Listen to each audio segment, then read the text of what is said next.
Hello, Serge here from the back porch. A recent daily that I did was basically answering a question about what's the proper width of stance. And when that question was asked on the blog, it was immediately followed up by Robert F. giving this comment. I think that would depend on your build and your club you're using. The recommendations in a Serge swing setup is that your heels should never get farther apart than the width of your shoulders with the longest club, and should be slightly narrower for the shorter clubs to about the armpits at the narrowest. Width of stance in this swing is determined by your heels, not your toes and centers of your feet. Great, and I didn't mention that. You know, when we start flaring our feet, if we're using our feet for the concept of the width, we're getting a really big mistake. Look at here. It's the ankles we use, the heels and the ankles. And so that's another thing that you have to be careful about, and I thank you, Robert, for bringing it up. There is room for variation depending on your own body, but make all adjustments in careful increments to see what works best for you. Going at it willy-nilly can lead to disaster and blaming the swing for a failure in your execution. Another great point. What am I always asking y'all to do? Open your mind to try to sense and feel things and experiment a little bit to find out what works. Remember, I give you good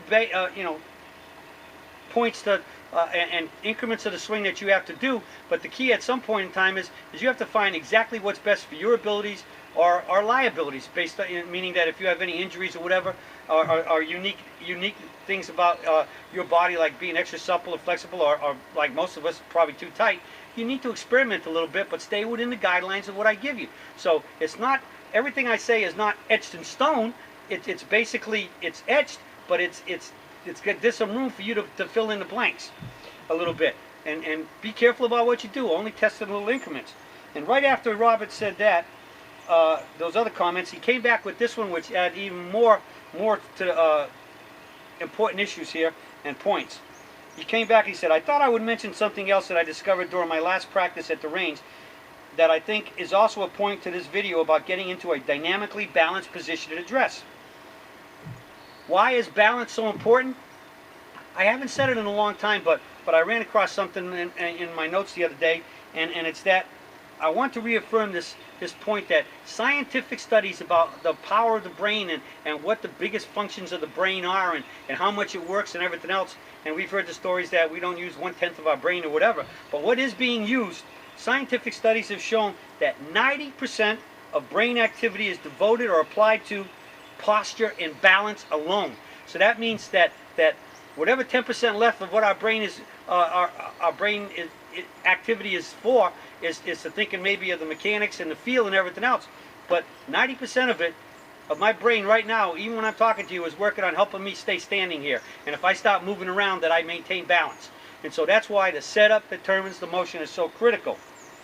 All right? And so Robert goes on to say, I was struggling a bit with inconsistency in my dress position recently. I finally realized it was because I was soling the club behind the ball to determine my distance from the ball, placing my feet, and then bending my knees to take my address position. I was not using the accordion effect. We've talked about that recently in a number of dailies.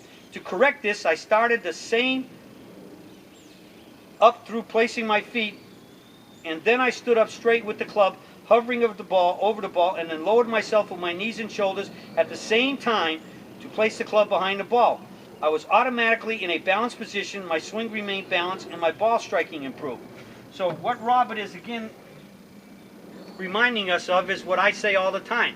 When I walk into the ball, I'll walk in, I'll place my club on the ground, I'll take my setup, but I always stand up and I get the club up in the air, and then I go down with my shoulders and my knees together.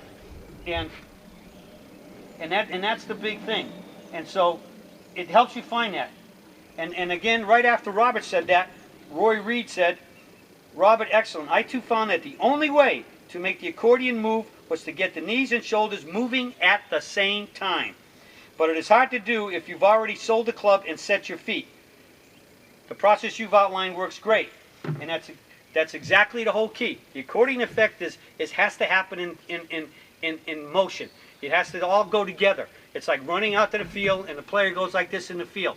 The tennis player is waiting for the serve. They go down together.